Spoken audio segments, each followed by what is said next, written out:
Hi, everyone, and welcome to Empowering the Opposition. My name is Lexi Wilson, and I'm a licensed master social worker. And my name is Dr. Nafis Alam, and our topic today will be redefining professionalism. Lexi, you and I both have tattoos, we have piercings, and somehow we also happen to have jobs. It's a miracle, really. It certainly is. And it's clear that the new age professional looks different than the professional of yesteryear, and I just wanted to get your thoughts on that. It's really interesting to see this progression of how we view the professional in the modern workplace. I remember, when I was younger, teachers and family members would tell me, don't ever get tattoos or, certain piercings because you're not going to be able to get a job and people are going to judge you. And yeah, it's unprofessional. I heard this so much growing up. And so it's kind of interesting to see as the years have gone on, what has become acceptable, what is still seen as kind of taboo today. I think we've seen a really big shift sort of in the workplace. Yeah, we have. I mean, when I first started getting tattoos, my parents were just telling me like, I'm never going to get a job, and it's just, no one's going to, like, people are going to think that you're a part of a gang. Yes. I've heard that one before like, too. Apparently it's so easy to become a gang member these days. It's amazing. You get a tattoo and you get all these gang all invites. Of a sudden, right. Yeah. And, just like these misconceptions from past generations, which I guess like you can't really blame them because they're only teaching us what they themselves learned. Mm-hmm. And during their day, I think it's fair to say that if they did have visible tattoos, they wouldn't find careers and they wouldn't find jobs.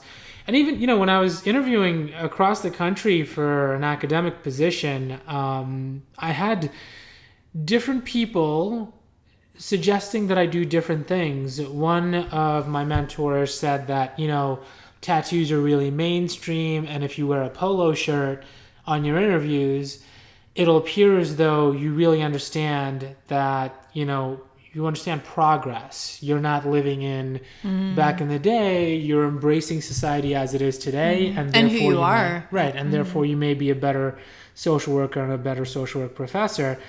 And then I had other mentors saying, many administrators tend often still to be old school, and if they see tattoos or if they see piercings, they might think negatively of you.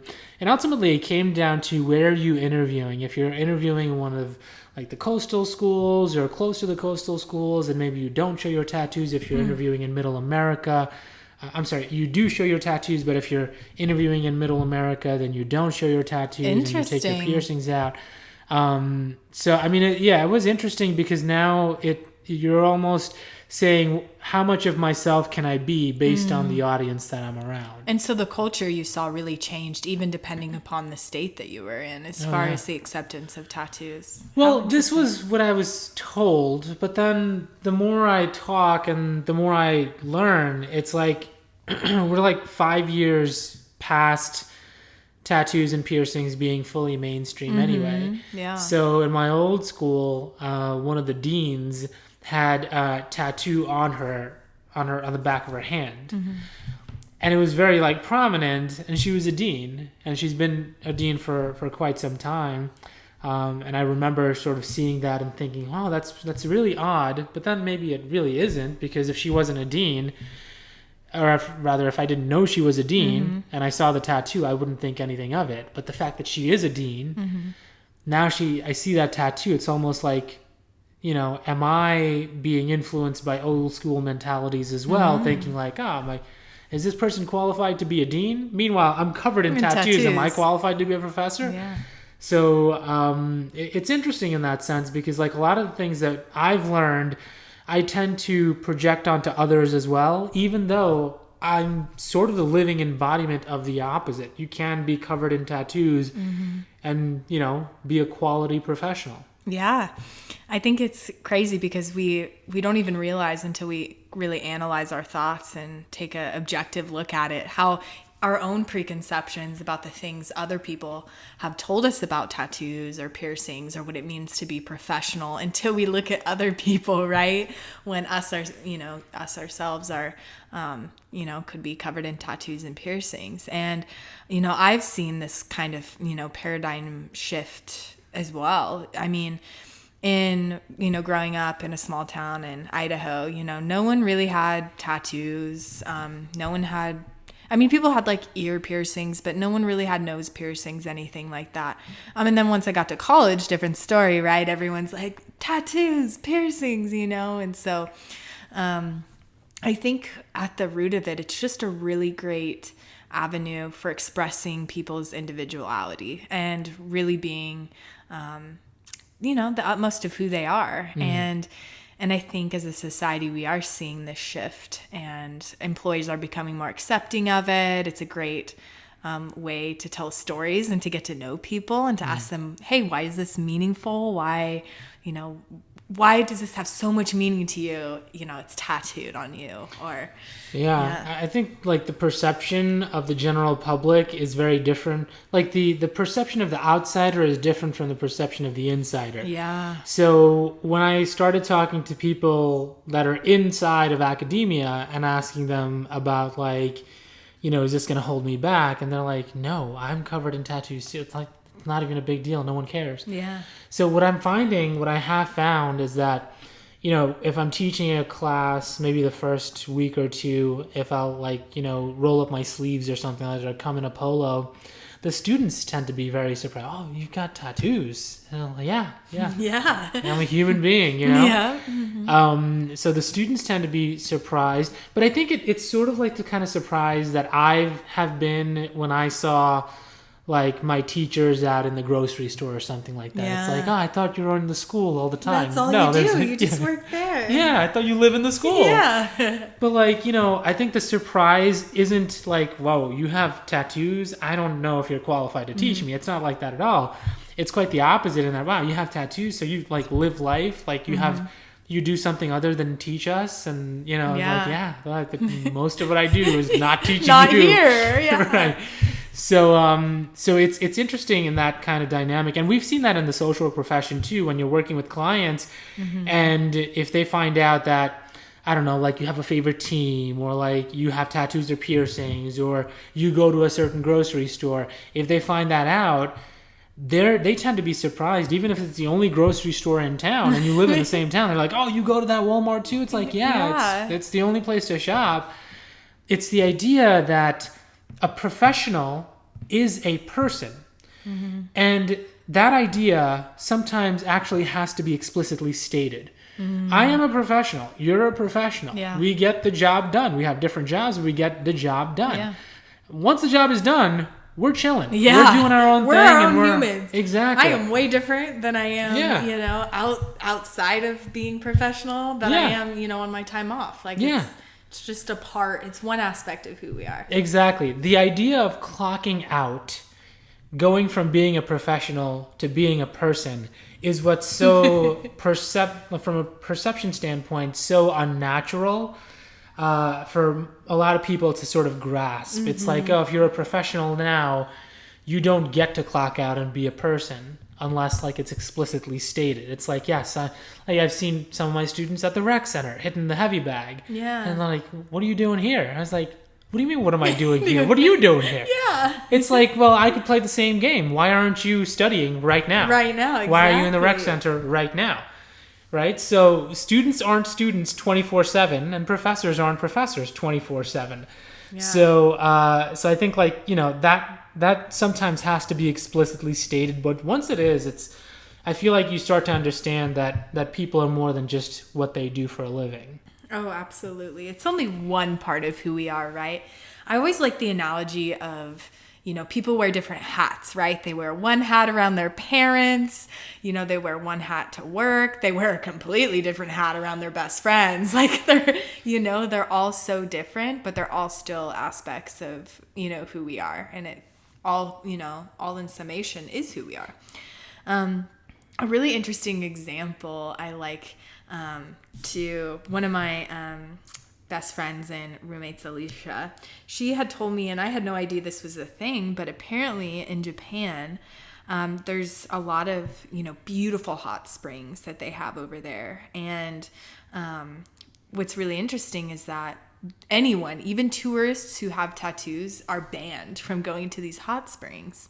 And I always thought that was, really interesting. And I asked her why, and she's like, well, because in that culture, if you have tattoos, you are in a gang. Like, most people do not just have tattoos for fun or as an expression of individuality, but you are in a gang if you have tattoos. So a lot of tourists struggle and have to find a way to cover up those tattoos when they're traveling.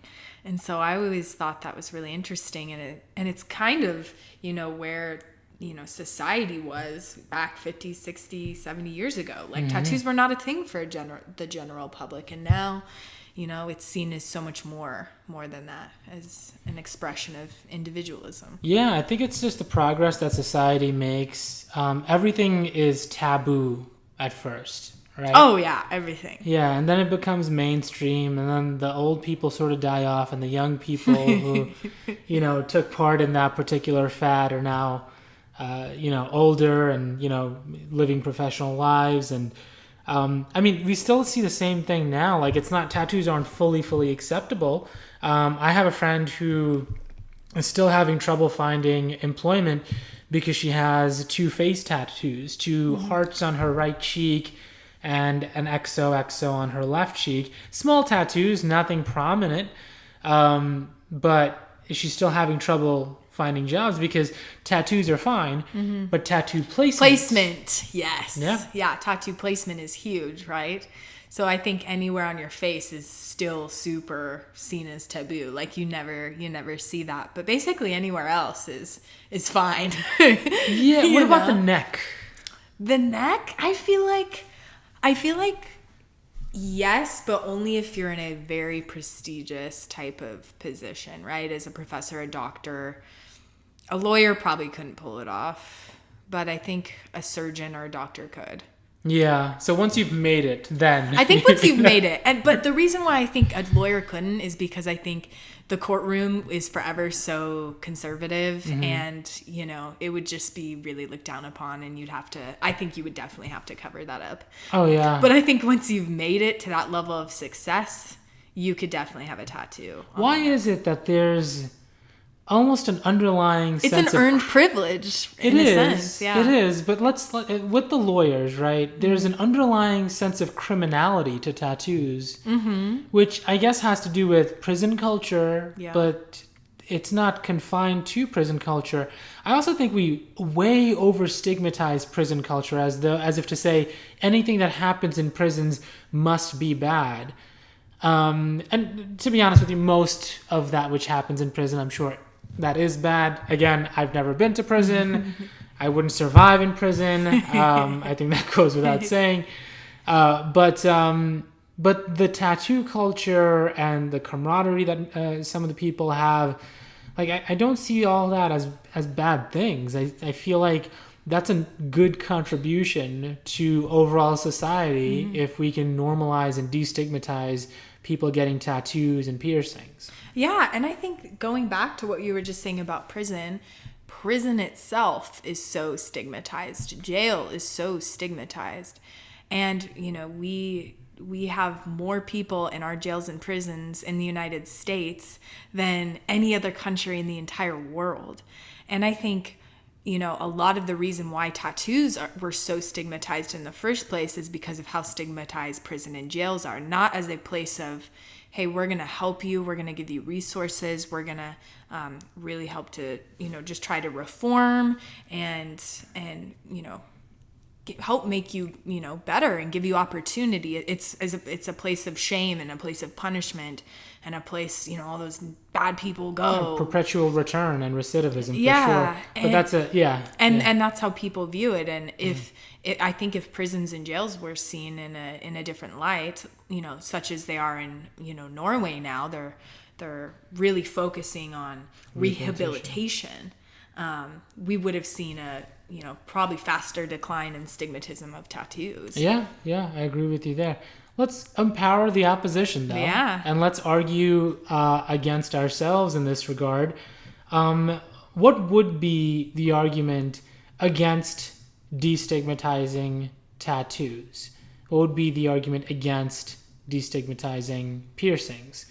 And I think to myself, like, it's one of those things where getting a tattoo says a couple things about you. One, you may be more creative and more risk-taking than the position might want, right? That the administrator for that position might want.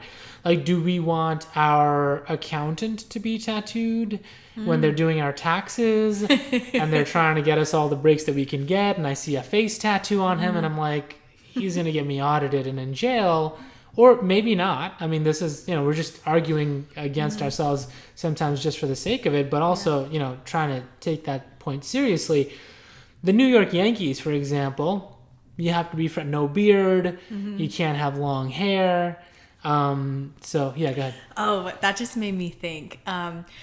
I would also argue the opposition in one arena, in that we essentially, like, companies and corporations love uniformity, right? They want, people acting the same, looking the same. They want people who are predictable, who are reliable, right? And I think people who are predictable and reliable, we envision in this certain way, right? This kind of cookie cutter person, just run-of-the-mill kind of person.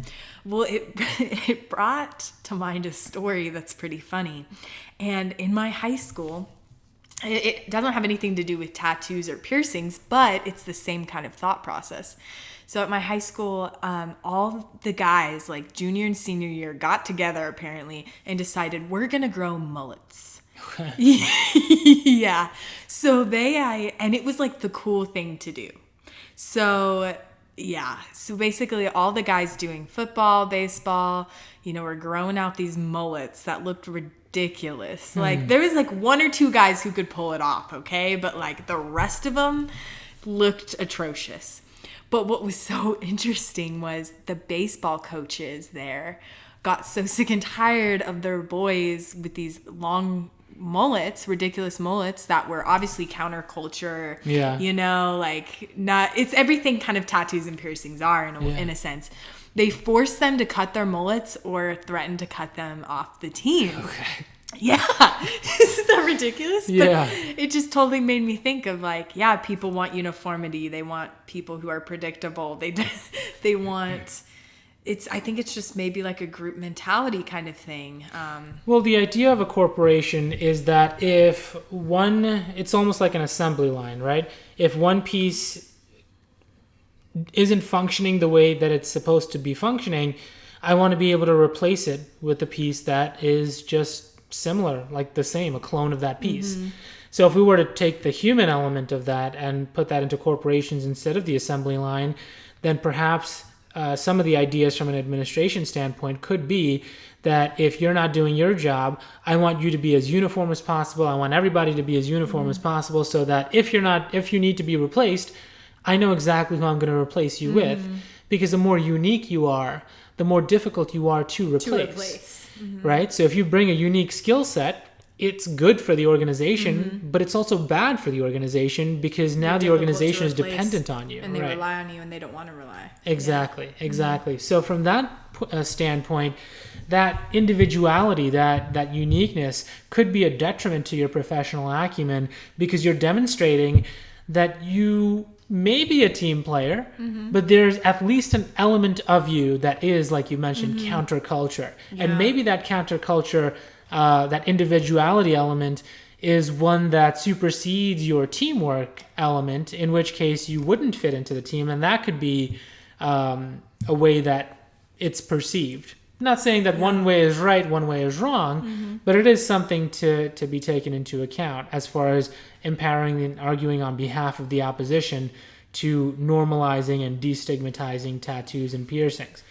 It's also, in addition to the placement of tattoos and piercings, what is the tattoo and the piercing? If you got like... That's true. It could be super offensive. Yeah. Yeah. Yeah. Yeah, if you've got like a swastika on your face, you probably won't get hired anywhere. No, absolutely not. So it's, what does the tattoo mean? What does it represent? I think the teardrop tattoo used to mean Doesn't that symbolize like you killed someone? It used to, but now you've got teenagers getting it, and like just because they think they're cool, and now it's taken away. That's really ew. Yeah, that's not so it's and those teenagers haven't done anything to anybody, so they just want to look tough. Oh gosh. And I mean that's how trends are born, right? So the teardrop tattoo. I've also seen some professionals with teardrop tattoos in positions where I know that if they killed someone, they wouldn't be in the position that they're in. It's not like, Oh gosh, that's so interesting. Yeah, so it's like it's the persona that they're trying to convey versus who they actually are inside. And that's like, I mean, for me, that is exactly what my back tattoo is. Mm-hmm. My back tattoo took 12 collective hours. I cried 14 collective hours. Oh my gosh. And you might be asking, that must be an exaggeration. How could you cry more than the tattoo took? Yeah. And the answer is simple. Not only did I cry every minute of getting tattooed on my back, I also cried on the drive to and the drive back home, knowing that I would have to come back. Oh, no. And that's why I cried more than the tattoo, because I knew I was going to finish it out, but it hurt so much. So my back tattoo, it makes me look very, very tough. Mm-hmm. When I tell you the story behind me crying 14 hours for a 12-hour tattoo, they're like, interesting. All that toughness is taken away. So, I think all of us, myself included, and I'm sure you as well, there is the person that we are, and there's the person that we want others to think that we are. Mm. And, I want people to think that I'm a level of tough that I clearly am not. I think too, what's really interesting, at least for me, is thinking about kind of this progression of like nose piercings. Mm-hmm. I remember when even just like the stud was like, oh my gosh, like what? Like, that was like seen as like really taboo. And now like a lot of girls my age, like not only have like the nose piercing, but they have the hoops, and now a lot of guys are getting the hoops now. And it's just kind of a thing, and also like an expression of like individuality. But even I felt, going to some like my interviewing for like my internship when I was still in school, and even like interviewing for my job that I have now at Boise State, like I was like, should I like take this out? Like, will I be perceived any differently? But it's a lot more accepted now. And another thing that I was thinking too, kind of outside of piercings and tattoos, is like, what does it even mean to be professional? I remember feeling, really towards the end of high school and like early undergrad years of like thinking about hair, right? My hair, like I have like very curly hair, and I always kind of felt this pressure of like, oh no, straight hair is like professional, and like, this is how professional women present themselves. And I know that's like definitely a struggle with women who don't have straight hair. I know a lot of African American women really struggle with that as well, and feel that need to, get, relaxers on their hair and all these things. So it really makes you think of like, why do I have to, really put myself into this box and, to really portray myself in this particular way, when I can just be authentically who I am on the outside as well. And I will never straighten my hair for a job interview or anything ever again. And I will never take out my nose piercing. And, it's just like, it's something that I believe so strongly in now. And I think as a society, we're really thinking about a little bit more. Yeah, I think we're definitely moving well into that direction where we're embracing individuality. And always, like, with this podcast, we always want to consider that particular opposition. And the opposition we talked about just moments ago was the fact that the more unique and the more individual you are, the harder you are to replace. And, that's generally speaking, to the detriment of assembly line style corporations. When it comes to academia, where it's great. Oh, yeah. I mean, it's encouraged. Yeah. And a lot of professors that you meet, or anyone really within academia, you're going to find a very broad set of very different and unique people. And that's one reason I really love it so much, is because people bring all their uniqueness and authenticity and gifts to the table. Yeah. And I think when we try to redefine professionalism, or even just define professionalism without feeling all high and mighty and redefining something, it really just comes down to, what is the job, and are you the best person to do the job? That's all that professionalism is. And indeed, it could be that part of the job is being easily replaceable, in which case, maybe it isn't professional to have tattoos, to have piercings, to have curly hair, to have nose rings, because you're a different dynamic than and more difficult to replace. But in other senses, those individual elements can add to the quality of your work. Like, it's a different perspective that you're bringing. Yeah. It's really a strengths perspective. Yeah. And using that strengths perspective, you have a greater deal of inclusion and diversity. How different people might look different kinds of ways. Yet, I mean, still, like, a lot of the interview advice that is generally given is cover your tattoos, take your piercings out. If you have, like, hand tattoos or something like that, put makeup on them. But it's just like, you're not going to do that forever. So it's like, you might as well just, go to the interview with everything on, Or maybe you get the job and then you make them fire you for expression, in which case you have a class action lawsuit. And then bam, you're rich. Exactly. So there's a point counterpoint there too. And ultimately, I think, just like with any podcast, like, for our listeners, you do you, right? From my perspective, I was pretty, like, I had my earrings on during the interviews. It was cold when I was interviewing, so I did have full sleeves on, but when I was inside, I would roll my sleeves up. You didn't just rip your shirt off in the middle of it? No. I was tempted to when they showed me the rec center, but but I'll roll my sleeves up, and partially because, like, I do like having open forearms. I'm just comfortable that way, but also to show that this is, like, me. This is right. Yeah. So, like, I'm not going to be shy about it. This is what you're getting, and if this isn't what you want, that's perfectly fine. Yeah. Like, I've got other options, and you've got other options. Yeah. No one's going to be hurt. I've got other jobs, you've got other options, and things like that. So, so just, like, having that mindset, worked for me, but it doesn't mean that it's going to work for everybody.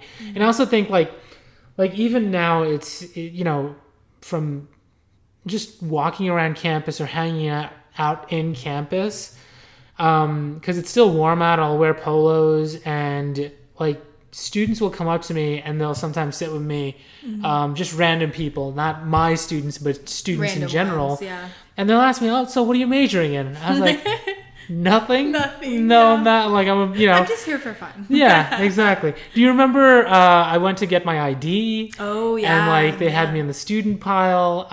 So I mean, and when we have these conversations, usually what it is I would like to think it's because I look young, which, I kind of do.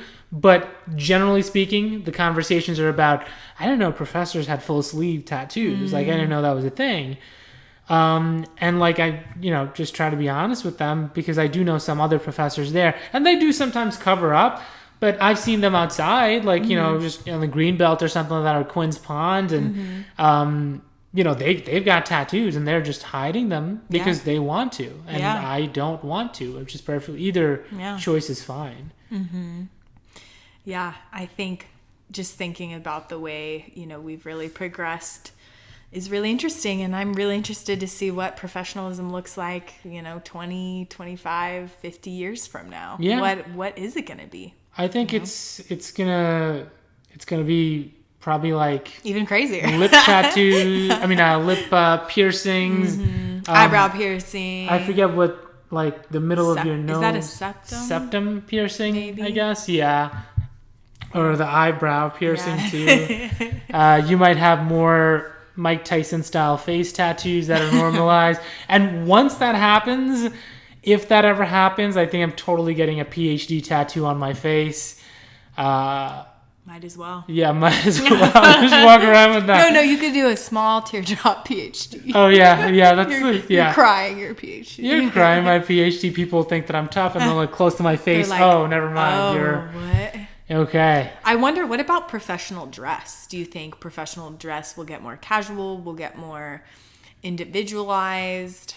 I don't know. I guess it depends on the job. I think professionalism in general is being redefined all the time. Look at like Mark Zuckerberg. Yeah. He is going to meetings in red sneakers and a hoodie, surrounded by people wearing suits. Mm-hmm. Steve Jobs was that black sweater, I think, that he would wear? He would wear, I think he wore like the exact same sweater every day. I'm sure he had different ones. He had different ones, not the exact same, but you know what I mean. Yeah. It was all about like being minimal and, not thinking, too much about those kind of mundane things. Yeah. And so, I think it is really, being redefined on what it means. So I think attire, I think we're getting away from how you look. Mm-hmm. What's the old saying, which is semi-new? It's not like, it doesn't matter what's on you, it matters what's in you, right? Which is can be taken